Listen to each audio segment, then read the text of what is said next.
c'est le Rambam. On va faire le chapitre 1.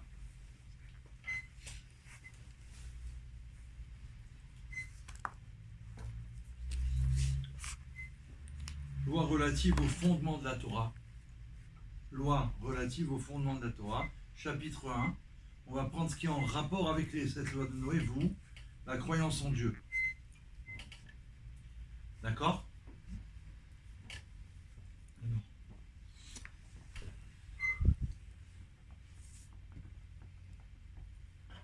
On a démarré. Alors c'est le troisième cours Baruch Hashem aujourd'hui. Donc on a fait Kuntra Soumayan, la Chassidoute. On a étudié le Midrash pour avoir des histoires de la Torah, comment ça s'est passé au début de la création du monde. On peut en même temps enseigner aux enfants. D'accord ? Et maintenant donc les lois, la loi applicable par le Rambam, selon le Rambam. Et là en rapport avec la première des 7 lois, croire en Dieu et ne pas être idolâtre. C'est ce qu'on a dit qu'on va commencer à faire. Donc, ça commence comme ça. Le Rambam Maïmonide, on n'est pas tout obligé de noter, bien entendu, et vous pouvez noter bien sûr ce que vous voulez. Hein. Mais, donc, au nom de l'Éternel, il y a des choses que je vais dire là. C'est le début du Rambam. On peut avoir je pourrais vous dire comment vous pouvez vous le procurer. Mais il y a des choses qu'il faut marquer pour vous, ce qui concerne les nations du monde. Vous, les gentils, les blés noirs. Au nom de l'Éternel, il commence, étends ta bonté sur ceux qui te connaissent et ta bienveillance sur les cœurs droits. Donc nous, on doit connaître Dieu, d'accord ? Donc il va étendre sa bonté sur nous, puisque le Rambam, il dit ça. Il demande la bénédiction à Dieu. Premier livre, le livre de la connaissance. Ces ensembles de lois sont au nombre de 5, donc voici l'ordre. Loi relative au fondement, il va donner tout le process, tout l'ordre. C'est pour ça que je dis on ne peut pas tout noter. Donc on va commencer à apprendre à savoir qu'il y a un Dieu. Et on va l'étudier dans le détail. Le fondement des fondements, chapitre 1. Le fondement des fondements est le pilier des sagesses. Et de savoir qu'il y a une existence première et que c'est elle qui fait venir à l'existence tout ce qui existe. Le fondement des fondements. C'est comme ça qu'il commence le Rambam, Maïmonide. Toutes les choses existantes du ciel, de la terre et de ce qui est entre eux ne sont venues à l'existence que par la vérité de son existence. Maïmonide, je le rappelle, encore une fois, il n'est pas considéré, il est Moïse dans sa génération. C'est Moshe Rabbeinu, comme nous le Rabbi. Sur son tombeau, il y a marqué de Moshe à Moshe, il n'y a pas comme Moshe. Il s'appelait Moshe aussi, mais il est comparé à Moïse. Il a compilé toute la Torah. Supposons qu'il ne soit pas existant. Supposons qu'il ne soit pas existant.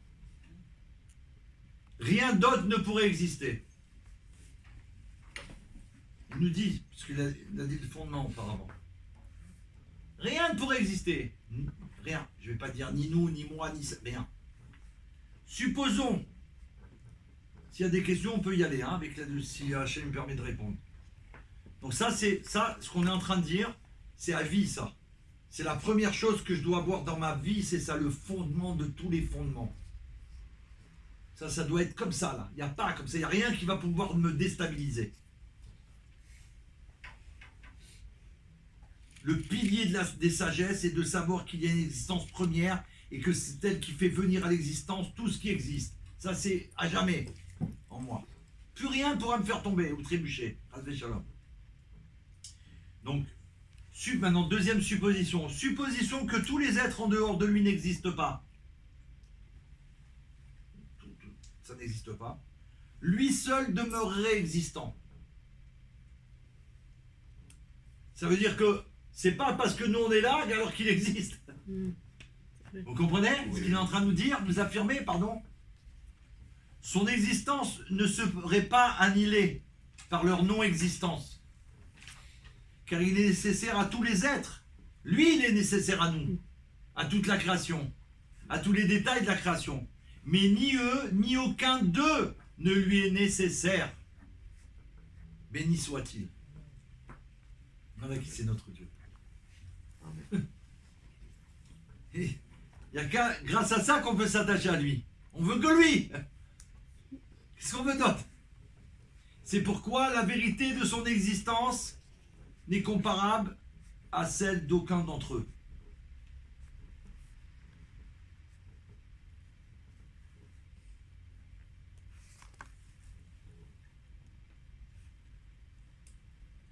Nous, on est là, on pourrait se croire ou se raconter que nous, voilà, si on est là, alors Dieu, il est là. Et nous, t'as vu ce qu'on fait? C'est extraordinaire ce qu'on fait pour lui. Tu comprends? Pas du tout. Pas du tout. Si nous, personne ne serait là, lui, il est là. D'ailleurs, après, certainement, il va le dire. Avant la création, il n'y avait que lui, il était là. Et après la création, il n'y aura que lui et toujours lui. Même s'il n'y aura plus rien de la création. Mais bon, là, on n'en est pas là, on explique le fondement du fondement, le Rambam. Dans l'ordre et dans les mots du Rambam. Ce qui rapporte le prophète Jérémie, l'éternel Dieu est vrai. Lui seul est la vérité. Personne ne peut dire c'est vrai. Il n'y a que Dieu. Il est avec Moshe. Moshe Rabbeinu. Moshe Rabbeinu. Moshe Rabbeinu. Pourquoi? Parce qu'il s'est rapporté Torah Moshe, Moshe Emet. Torah, Dieu, il est la Torah, il est Emet, c'est la vérité. Le seul qu'on appelle Emet, il y a aussi Jacob. Il y a aussi Jacob, pardon, c'est deux. C'est Jacob qui est avant Moshe Rabbeinu. D'accord? Le père des 12 chefs de tribu, et Moshe Rabbeinu, Emet. Emet la mytho, la vérité absolue. Donc c'est important de savoir ça tout de suite. Quand on s'attache à Moshe, on s'attache à la divinité vraiment. C'est-à-dire à l'homme qui va transmettre du Har Sinaï les commandements. Je ne sais pas si je l'ai amené. Je vérifie tout de suite une chose.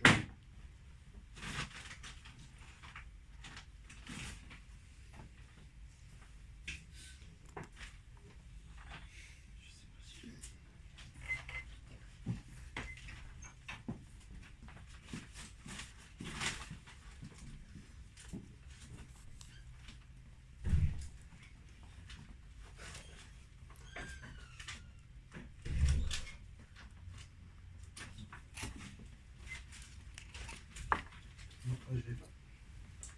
Dommage. Ok.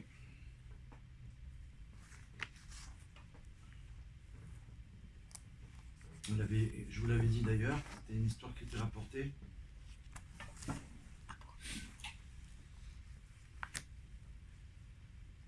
Voilà. Quelqu'un avait posé la question, c'est il n'y a pas longtemps, un chassid, une chassidoute par Chabad, un chassid qui existe aujourd'hui. Il lui a demandé, est-ce que d'après vous, le rabbi il a dit que sur lui qu'il était le Mashiach? Ah oui. Vous vous rappelez? Il a dit non, c'est pas le rabbi qui l'a dit. C'est la divine providence qui l'a dit dans sa bouche. Oui, La c'est Shekhinah. ça. Voilà, c'est qui Moshe. Voilà, c'est qui Moshe. C'est pas lui qui parle. Voilà. C'est ça que je voulais rappeler. D'accord? Donc, le prophète, Jérémie, Dieu est vrai. Lui seul est la vérité. Aucun autre ne possède une vérité semblable à sa vérité. Bien sûr, il n'y a que lui. Moi, j'ai parlé de Moshe, c'est après. Là, on parle de que Dieu. Il n'y a que lui qui est vérité. Il est la vérité. C'est cette idée que la Torah exprime. Il n'est point d'autre à part lui. Parce qu'il n'y a que lui qui est vérité. Ça veut dire qu'il n'y a que lui qui existe. Et ça, on l'a étudié déjà. Enfin, étudié. pas en profondeur encore, mais on a commencé voilà, à l'étudier dans le Tanya, Sha'echut Vaimuna, que lui seul est vérité parce que lui donne la vie à chaque instant, à chacun, et que s'il arrêtait un instant, il n'y a plus personne, mais lui il est toujours là. Donc lui seul est la vérité, il n'y a que lui, puisque si lui, voilà, il est là, il nous donne la vie, nous on vit, et tout d'un coup il décide, il arrête. Donc notre vie elle n'est pas vraie. Elle apparaît vraie parce qu'on se voit là. Mais là en ce moment Dieu il nous fait vivre. On est en train de vivre par sa bonté, sa miséricorde, sa gentillesse, son amour de ses créatures. Mais s'il avait décidé que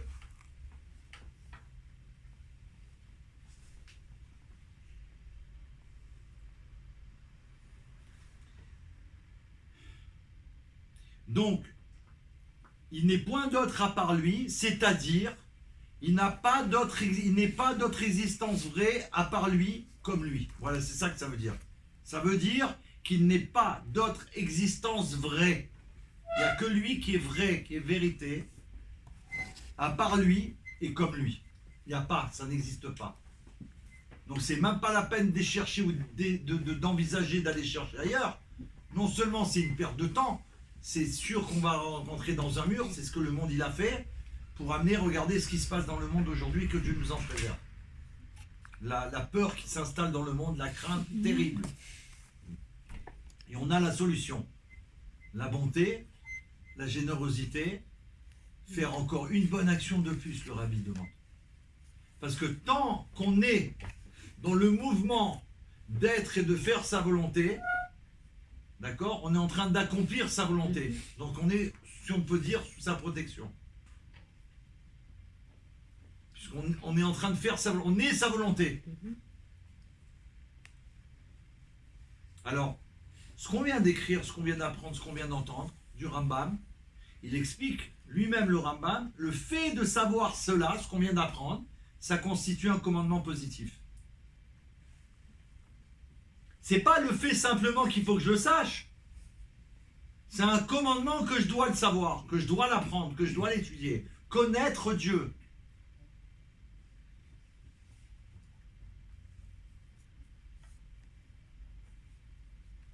Adam, il a connu Chava, c'est marqué. Le mot en hébreu, il veut dire connaître. Le mariage de Adam et Chava, il te parle du mot connaître. Nous, on ne parle pas de ça quand on se marie, vous voyez. Connaître, ça veut dire quoi? Le fait d'apprendre, de rechercher, parce que Dieu il a demandé à le connaître, d'accord? Plus on va comprendre, plus on va chercher à le connaître et à apprendre qui il est, et plus on va l'aimer. D'un amour au-delà de tous les amours du monde, au-delà de tout, parce qu'il est l'infini. On ne peut pas le connaître en un instant. Tu vas dire, viens, on apprend à connaître Dieu aujourd'hui de midi à 2h, et c'est fini. C'est toute ma vie, parce qu'il fait que du bien, il est éternel et constamment et sans arrêt. Je suis l'Éternel ton Dieu. Quiconque imagine qu'il existe un autre Dieu hormis lui, il transgresse un interdit, comme il est dit. Tu as compris? Puisque le premier commandement, je suis l'Éternel ton Dieu. N'oubliez pas que Dieu, il a voulu donner la Torah d'abord aux nations du monde qui ont refusé. Et quand le peuple juif il a accepté en disant Naaseh Venishma, le monde entier il a entendu.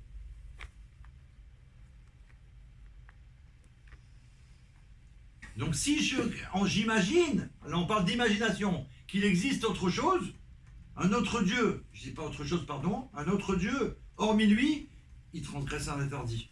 Comme c'est expliqué, tu n'auras point d'autre Dieu devant moi. Et en même temps, il nie l'essentiel de la foi. Donc il n'a pas de croyance. Et ça s'adresse à vous. Croire en Dieu. Donc automatiquement, quand on devient blé noir authentique, toutes les croyances qu'on avait avant, c'est plus possible. Je ne peux pas me présenter devant Dieu en faisant croire que c'est pas possible, Chas v'Shalom. Parce que je nie l'essentiel de la foi. Ceci est le principe fondamental dont tout dépend. Attention, tout dépend de ces deux premiers commandements. Ils en sont qu'un en vérité. C'est les deux. Mais là, dans l'explication, pour que nous on comprenne. Mieux. Je suis l'Éternel ton Dieu. Si toi tu crois ou tu vas t'imaginer qu'il y en a d'autres, je transgresse un interdit. Pourquoi? Parce que tu n'auras point d'autre Dieu devant moi. Sinon, ça signifierait qu'on renie Dieu. On n'a plus foi en lui. On n'a pas foi c'est pas la vraie foi. On n'a pas foi. Et Mouna. Et ça, c'est le principe. Donc, croire en Dieu, c'est le principe fondamental. C'est ce qui va me faire tenir toute ma vie. C'est le socle. Et on voit que le peuple juif a mérité d'être là jusqu'à aujourd'hui par sa foi. La foi du peuple juif, de croire malgré tout ce qui s'est passé que c'est vrai. C'est vrai, hein. Sans jamais... Sans jamais, c'est pas possible, c'est pas possible, c'est pas possible. C'est pas possible. Avec tout ce qu'il y a eu, tu vas dire stop, c'est pas possible, on s'est trompé, c'est faux, c'est pas vrai. Comment on peut nous... C'est vrai, hein. Surtout que c'est facile aujourd'hui de tourner les gens comme ça. C'est pas possible. Non, hein. Il y a... On a 5 minutes. Je vais terminer la 7e. Ce Dieu, maintenant qu'on a décrit, peut-être qu'on reviendra, parce que c'est lourd. Hein. Vous savez, comme c'est le fondement, il faut vraiment l'installer en nous, ça. Je vous assure que c'est vrai. Il faudra revenir dessus obligatoirement. Ceci est un Dieu. Pardon, ce Dieu est un. De qui on parle de Dieu, il est un. Il n'est pas deux, ni plus, mais un.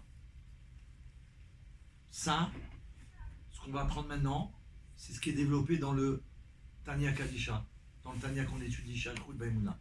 L'unité, unicité.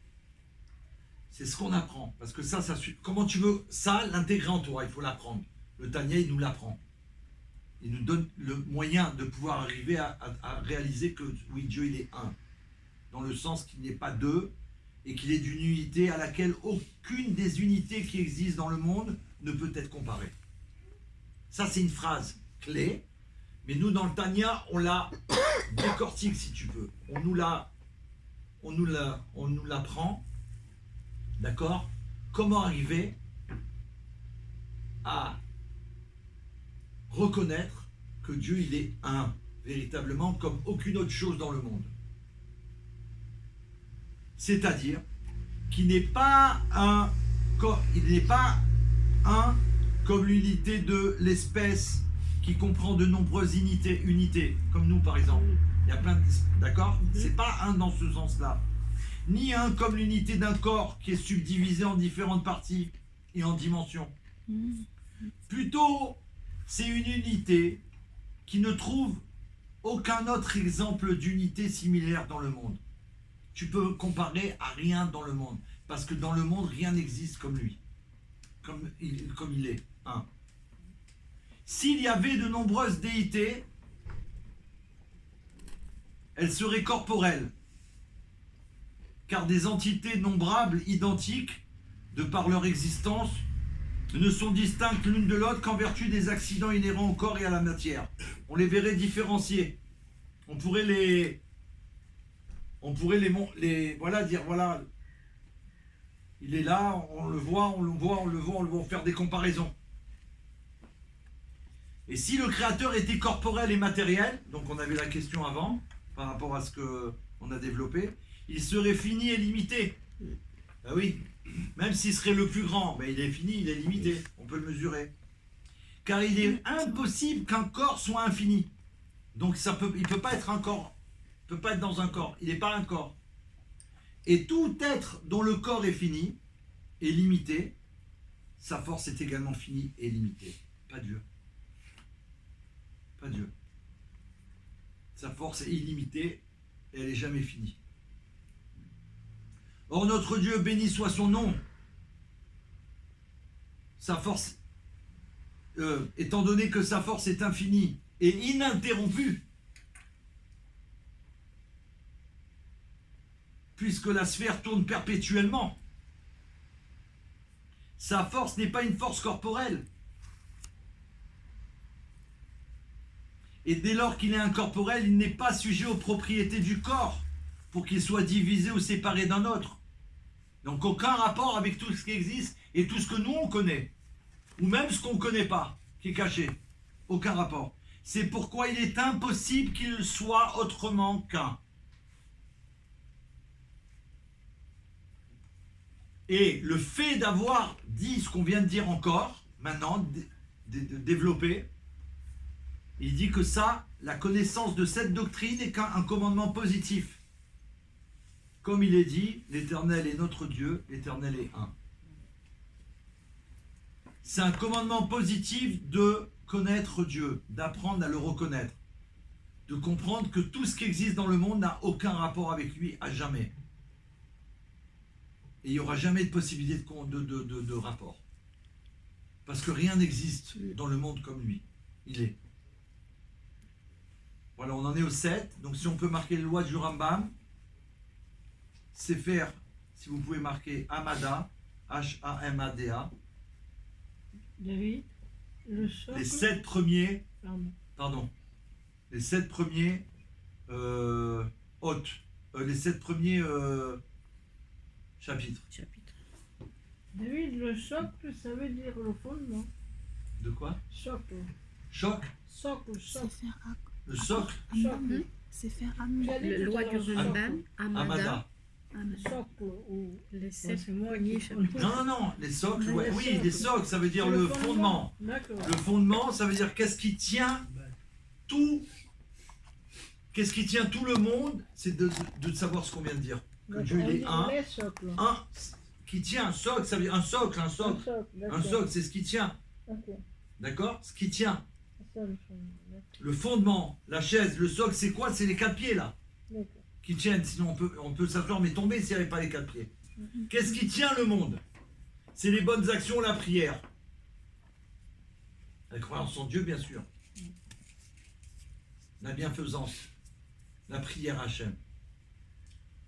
D'accord? Donc il y a des socles. Le fondement du monde, c'est ça. Une fois qu'on sait ça, au Hachem, on peut avancer dans la vie.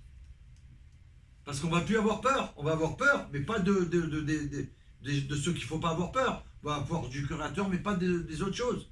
Puisque eux, ils sont rien. Il n'y a que lui qui existe. Alors toute notre vie, c'est un travail. De faire une gymnastique, entre parenthèses, gymnastique, un entraînement, pardon. C'est plus un entraînement pour apprendre à le reconnaître dans toutes les situations de ma vie. Toutes. Toutes. Sans exception. Alors l'histoire.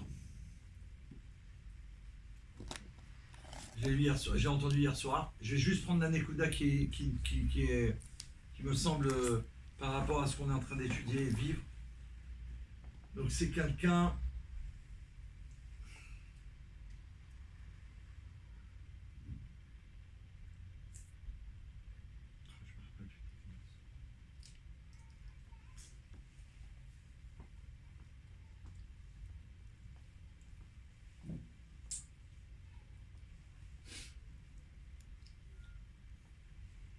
Non, je me rappelle pas assez pour la raconter.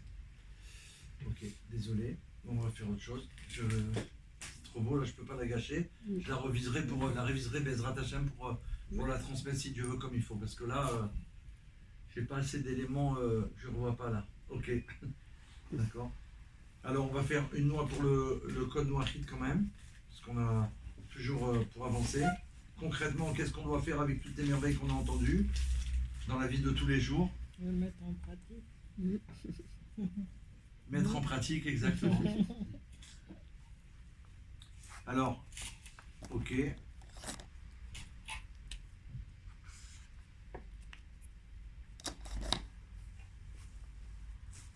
Qu'est-ce qui est écrit dans la lettre du Rambam, c'est ça? Mettre en pratique. Chaque étude. Ça on l'a vu, ok, 35. Ah, c'est pas bon.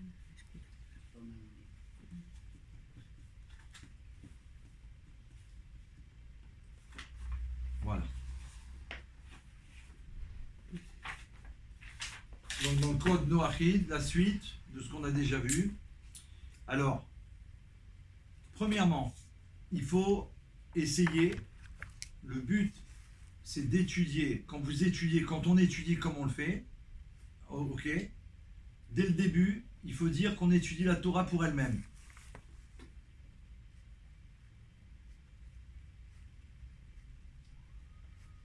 Non, pardon. Un instant.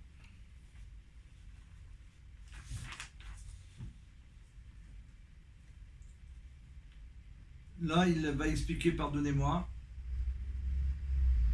On avait vu que le Béné Noir, il peut étudier la Torah qui concerne les 7 lois de Noé d'une manière profonde, jusqu'à même les sources.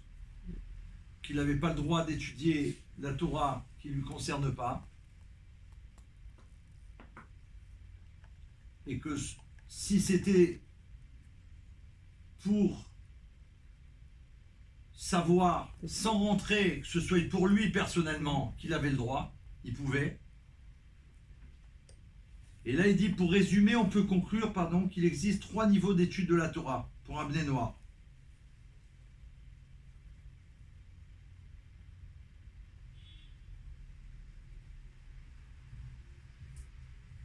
D'accord, ça c'est ce qu'on a vu. Alors là, il explique, apparemment, que l'étudier la Torah pour elle-même, donc ce que j'ai dit avant, ça change, l'étudier pour elle-même, ça s'adresse qu'aux enfants d'Israël.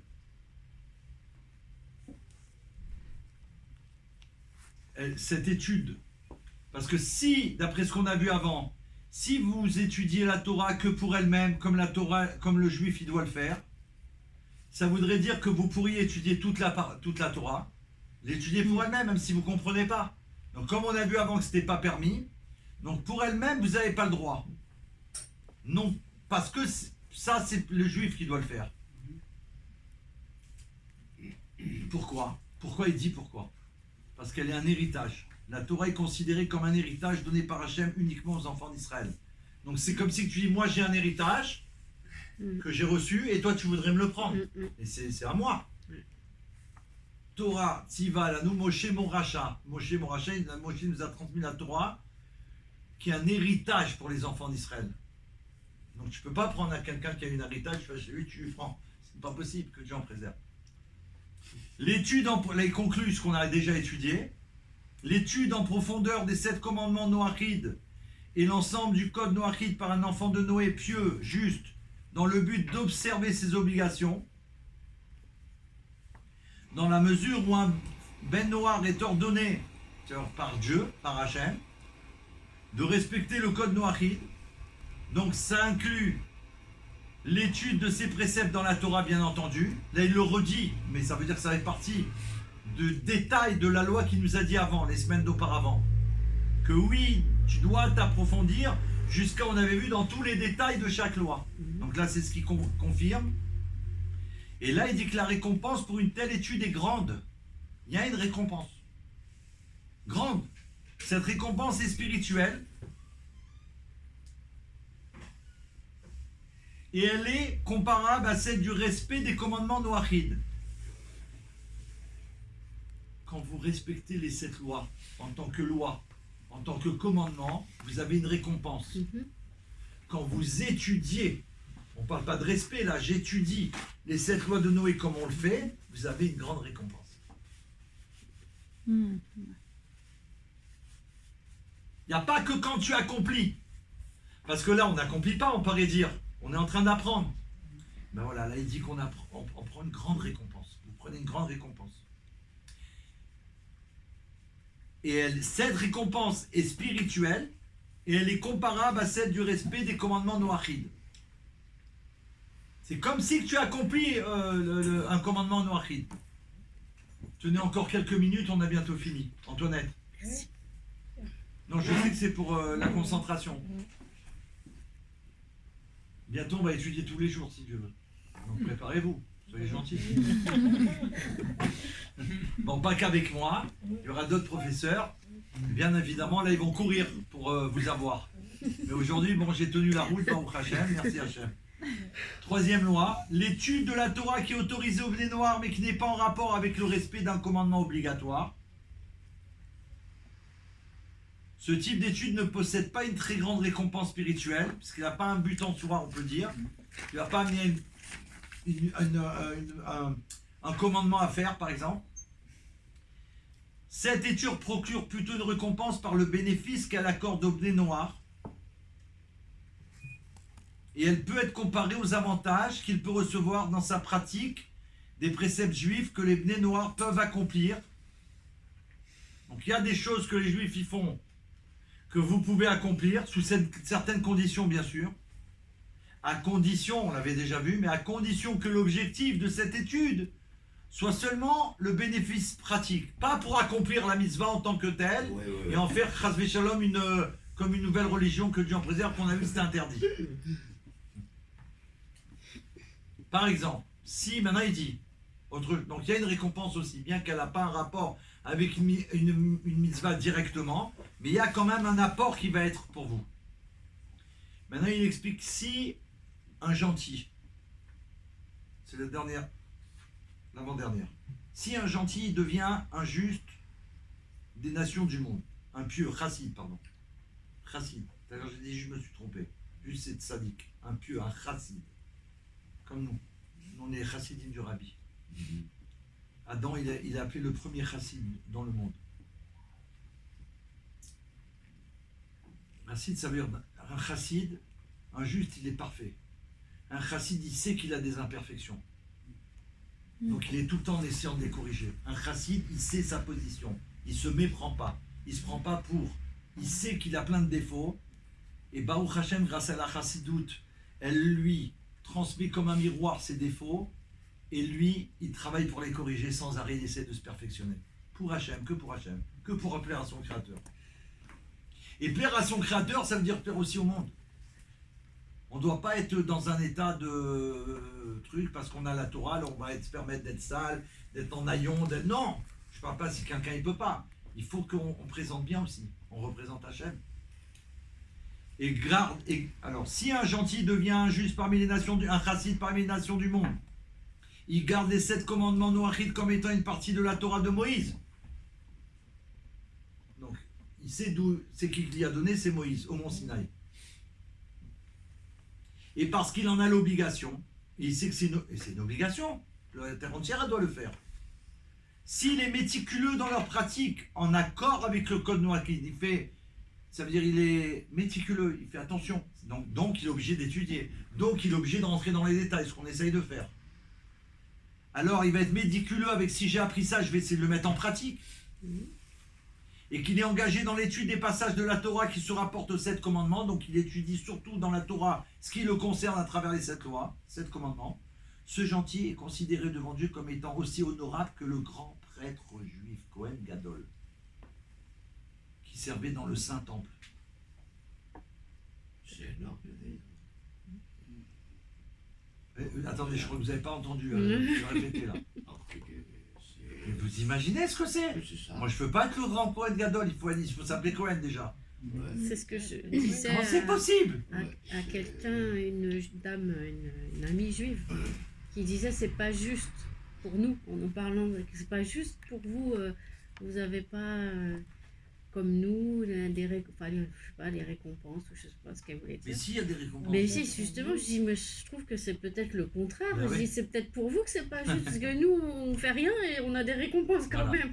Alors elle me disait, ah bah bon, voilà. Donc, si il fait tout ce qu'il faut, il est un chassid, donc il fait attention dans tous les détails, il est méticuleux à accomplir les 7 lois dans les règles, en pensée, en parole, vraiment comme il faut. Quand il étudie, il se concentre surtout sur les 7 lois de Noé, pour les savoir au mieux. Si tu vas aller chercher les autres, j'en ai 7 à faire, il faut que je les fasse parfaitement. Et tous les jours mieux encore. Il va être, s'il réussit, s'il fait ça, ce gentil est considéré devant Dieu comme étant aussi honorable que le grand prêtre juif lui-même qui servait dans le Beth Amidash. C'est rapporté dans la Gemara Sanhedrin, traité Sanhedrin dans le Talmud. On trouve une allusion à son statut élevé dans le fait que Shem, qui est le fils de Noach, Shem, était totalement droit et qu'il était engagé dans l'étude de la Torah. De fait, la Torah le loue en disant qu'il était un prêtre, Cohen, pour Dieu en haut. alors qu'il n'y avait pas encore le Beth Amikdash, qu'il n'y avait pas encore l'avoda dans le Beth Amikdash, c'est le premier qui a appelé le prêtre, Cohen. Le premier qui va le faire dans le Beth Amikdash, c'est Moshe Rabbeinu qui va enseigner à Aaron, son frère, qui va devenir le premier grand prêtre de l'histoire du monde. Et tous ceux qui viennent après, c'est ses descendants. Dernier article, c'est une merveille. Donc vous comprenez après, si on n'apprend pas ça, une personne, j'ai fait les 7 toiles à la carte, il ne sait pas. Tu peux avoir un statut et un stade complètement différents. Cependant, attention, si un gentil ne pratique pas les 7 commandements noachim, il étudie leurs détails. Lui, il ne les pratique pas. Mais il étudie tout dans les détails pour savoir comment faire, qu'est-ce qu'il devrait faire, etc. Mais qu'il ne la pratique pas. Mais quand il étudie sans avoir l'intention d'accomplir les commandements noachim, il est un fauteur, un pécheur. Il commet quelque chose de pas bien du tout. Ce gentil sera puni par la main du ciel pour son étude de la Torah. Lui qui étudie sans avoir la kavana qui va faire la mitzvah à l'accomplir, il va être puni.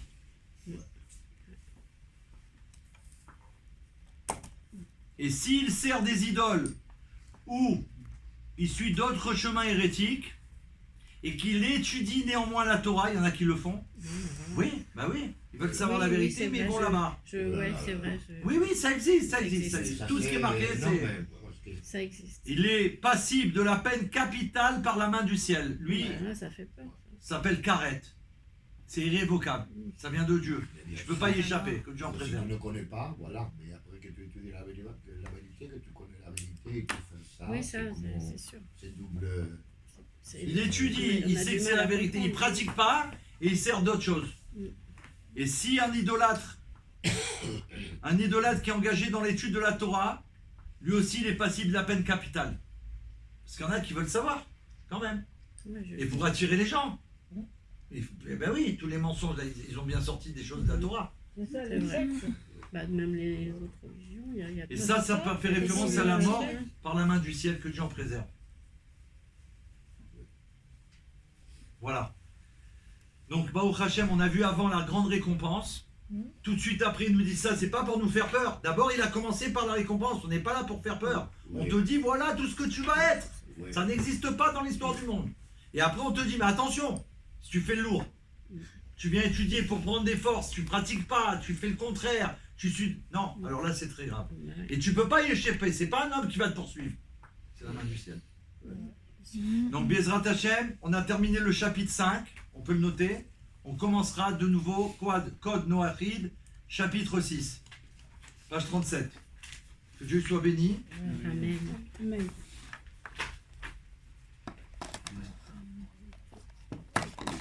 Il y a quelqu'un qui avait été condamné. C'était un ministre juif qui était condamné parce qu'il a fait une chose qu'il ne fallait pas. En vérité, il n'avait rien fait de grave. Mais les ministres, ils ont profité, c'était comme une petite chose de rien du tout, pour dire, puisqu'il a fait ça, tu avais dit que celui qui ferait une chose contraire à ta volonté, ah oui, c'était à l'époque de... comment dire, en Espagne, quand ils convertissaient les forces. Isabelle catholique. Isabelle la catholique. Ouais, à l'époque. Donc lui, il s'est converti, mais il faisait la Torah en secret. C'est pas monsieur... Il est vivant, monsieur? Non. Ah. Non, je crois pas. Non, Et lui, c'est une histoire, mais c'est juste pour prendre une écoute d'un point de l'histoire magnifique que j'ai entendu de la part de Avi Assouline, qui fait toutes les semaines une histoire du Baal Shem Tov et des Tzadikim, justement parce qu'on doit étudier des histoires des Tzadikim, des justes, après la Shabbat, à fin Shabbat. Parce qu'on a besoin de force spéciale. Après le Shabbat, on retombe dans le monde et c'est très dur. L'âme qu'on a reçue, le Shabbat, elle s'en va. Donc c'est très dur à vivre. Donc on reçoit des forces divines. Il dit que cette personne, elle faisait en cachette la Torah et les mitzvot, et elle avait fait Hanouka. Et elle s'est fait attraper pendant Hanouka. Donc les ministres, ils l'ont tout de suite dénoncé au roi, qu'il les met à la folie. C'est un non-juif, il les met, ce juif, à la folie. Parce qu'il était tout le temps là, il lui donnait des bons conseils, il aidait toujours, tout ce qu'il y avait, c'était de la Géoula. Et il s'est attaché à lui, il l'aimait vraiment. Donc ils l'ont dénoncé, ils lui ont dit, tu ne pourras pas là, nous faire le coup. Il a transgressé, il a été pris en flagrant délit, c'est fini. Eux, ils l'ont suivi, tu vois. Parce qu'ils le détestaient. Comme il avait un grand amour du roi, ils étaient jaloux, comme toujours. Mais c'est une histoire vraie. Donc lui, il a été condamné. Quand ils ont appris ça au roi, le roi il a dit, ils ont dit, les prêtres, c'est les prêtres qui l'ont surveillé, qui l'ont dénoncé. Ils lui ont dit, tu peux pas y échapper, maintenant tu dois le condamner. Donne-nous-le, on s'occupe de lui tout de suite là. Le roi il était tellement peiné, il a dit, je vous en supplie. D'accord, mais laissez-moi un mois. Un mois, pendant un mois il a attendu, il a dit, il va se passer quelque chose, c'est un juif bon, il a fait que du bien, il attendait quelque chose pour lui. Rien à faire, il n'y a rien eu. Ils sont revenus le voir, ils lui ont dit, le mois est terminé, donne-nous-le. Il a dit, non, encore une semaine. Une semaine encore, et il a attendu, il s'est dit, il va se passer rien. Encore un jour. Ils sont revenus, ils ont dit, non, alors encore un jour, s'il vous plaît, un jour, 24 heures. Ok, mais après c'est fini, hein. Ok. Ils sont venus chercher après le jour, il n'y a rien eu. Il était en larmes, une horreur. Ils vont le condamner. Direct, ils le condamnent au bûcher, sur la place publique de la mairie, enfin de la place publique. Tout le monde est convié, tu penses, ça faisait un mois et demi qu'ils en parlaient, tout le monde attendait ce spectacle. Ils arrivent, ils allument le feu, le bois était prêt, ils mettent tout en marche, tout. Le feu, il commence à prendre, ça commence à s'approcher de lui, et tout d'un coup, on ne sait pas ce qui s'est passé, un tremblement de terre. Un tremblement de terre. Un tremblement de terre. Et tout le bûcher, il est parti, tous ils se sont sauvés, ça avait des trous. Tout le monde est parti, tout le monde s'est sauvé, lui il a pu se libérer, il s'est sauvé, et il a été dans un pays, il s'est sauvé. Et il a été sauvé. Et il a été sauvé. Et toute sa vie, il était à la recherche, mais... Alors lui, il faisait la Torah en cachette, il s'est dit, Hachem, j'ai besoin de te poser une question, s'il te plaît, pardonne-moi. C'est pas possible que tu aies fait ça pour moi. C'est pas possible. C'est pas possible. Je voudrais savoir, si tu n'as pas fait ça pour moi, je continue à faire Torah Mitzvot en cachette. Si tu as fait ça pour moi, je peux pas, je veux faire que pour... Mais dis-moi, il voulait savoir, pas par curiosité. Bien sûr, il a remercié Dieu, il a été sauvé, il était comme un fou. Il a cherché. Et un jour, à chaque fois, il allait voir des justes, il leur demandait. Il dit, moi, je peux pas te répondre. Et un jour, on lui a dit, va voir Baal Shem Tov à Mezibosh. Il n'y a que lui qui pourra te répondre. Après, on se quittera, si Dieu veut. Je vous raconte ça et après, on y va. Je les ai gardés longtemps, mais bon. C'est comme ça. Et donc, il lui dit, le Baal Shem Tov, il a été voir le Baal Shem Tov. Quand il arrive chez le Baal Shem Tov, après tout le cheminement qu'il a fait, le Baal Shem Tov, quand il lui dit, voilà, j'ai une histoire, il lui dit, on m'a dit qu'il y a vous qui pouvez me répondre, je vous en supplie. Il lui pose la question, il dit, est-ce que Dieu l'a fait pour moi ou c'est le tremblement dans la terre, il était programmé depuis la création du monde. Il a dit, le Baal Shem Tov, tu as vu quand tu es arrivé, tu as remarqué un monsieur dehors qui s'occupait des chevaux, qui les nettoyait. Il a dit oui, il dit, c'est un de mes élèves. Va le voir à lui. Tu n'as pas besoin de me dire me voir pour ça. La réponse, elle est déjà tombée sur terre et il va pouvoir te répondre. Et il a été. Il a été. Regardez, cette histoire, elle est magnifique. C'est un copain, moi, Abia, il fait toutes les semaines une histoire, tu deviens fou. Avec un décor derrière extraordinaire. Donc il va voir le monsieur dehors. Il lui dit, s'il te plaît, j'ai 2 questions, est-ce que tu pourrais essayer de me répondre? Il lui dit, si je peux. C'est un monsieur d'un certain âge, tu vois, il est très... Les élèves du Baal Shem Tov, c'est des gens d'une simplicité, d'une grandeur étonnante, mais qui... Ça veut dire qu'ils ne veulent même pas exister, ça veut dire, moi tu me demandes, moi je connais rien, quoi, tu vois. C'est incroyable. Des sommités mondiales. Et il lui dit, c'est quoi ta question? Il lui dit, voilà, il s'est passé ça et ça, il y a eu un bûcher, il y a eu un tremblement de terre. Je voudrais savoir, est-ce que Dieu, il a fait ça pour moi, pour me sauver, ou est-ce que le tremblement de terre, il était prévu depuis la création du monde? Et l'homme, quand il entend ça, il fait, merci Hachem, c'est pas possible, merci Hachem. Et là, tu lui dis, mais je t'en supplie, il dit, mais tu te rends pas compte de ce qui se passe. Il lui dit, l'amour de Dieu qu'il a eu pour toi, bien sûr que ce tremblement de terre, il était prévu depuis avant la création du monde. Mais l'amour de Dieu qu'il a révélé pour toi, elle s'est habillée par ce roi qui a demandé un mois, s'il vous plaît. Après, il a demandé une semaine, s'il vous plaît. Ah ouais. Après, il a demandé un jour, s'il vous plaît. Ça veut dire Dieu, il a fait en sorte que le tremblement de terre qu'il avait prévu depuis la création du monde, oui, il va arriver. Mais par amour pour toi, il va faire cet homme qui t'aimait parce que tu l'as toujours rendu service. Il va te programmer que tu vas arriver à ce moment précis. Jusqu'au tremblement de terre. Regarde ce qu'il a fait pour toi. C'est que les deux choses, elles sont vraies. Qu'est-ce qu'il a décidé? Il est devenu fou, là. Il y a de quoi, on peut devenir... Et ça, ça pour nous, c'est pareil. Si on voit les choses qui nous arrivent, là, je peux vous dire qu'on peut en... C'est terrible. Ça veut dire c'est un amour qui dépasse tout. C'est plus grand que ça, Hachem. Ça veut dire là, c'est que des mots que je raconte. Ça veut dire qu'il y a dit... Ça, c'était depuis la création du monde. Et lui, il a demandé un mois, une semaine, un jour. Quand il ne pouvait plus demander que c'était plus possible, ça arrive juste la minute et la seconde précise que Dieu l'avait prévu. Incroyable. Qu'est-ce qu'il a fait? Il a décidé, bien sûr, de servir Dieu d'une manière infinie et devant tout le monde. Mhm. Et là, quand il a dit quoi, le Baal Shem Tov, c'est même pas lui qui m'a répondu. Il m'a dit, par un élève, tu vas avoir la réponse. Je veux m'attacher à lui. Il est devenu un des plus grands élèves du Baal Shem Tov. C'est sûr. Incroyable.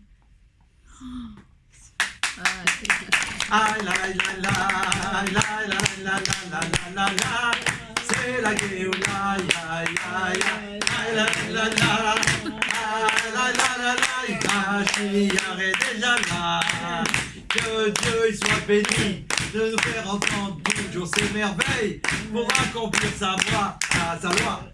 Ah la la la la, c'est ça la Géoula. On veut tout de suite le Mashiach. Et Riameler maintenant en direct de la place des fêtes. C'est 26 rue Henri Rivière. Merci à toute l'équipe de la Géoula, que Dieu vous bénisse. On transmet les merveilles au monde. Amen. A bientôt si Dieu veut. Riameler Mashiach.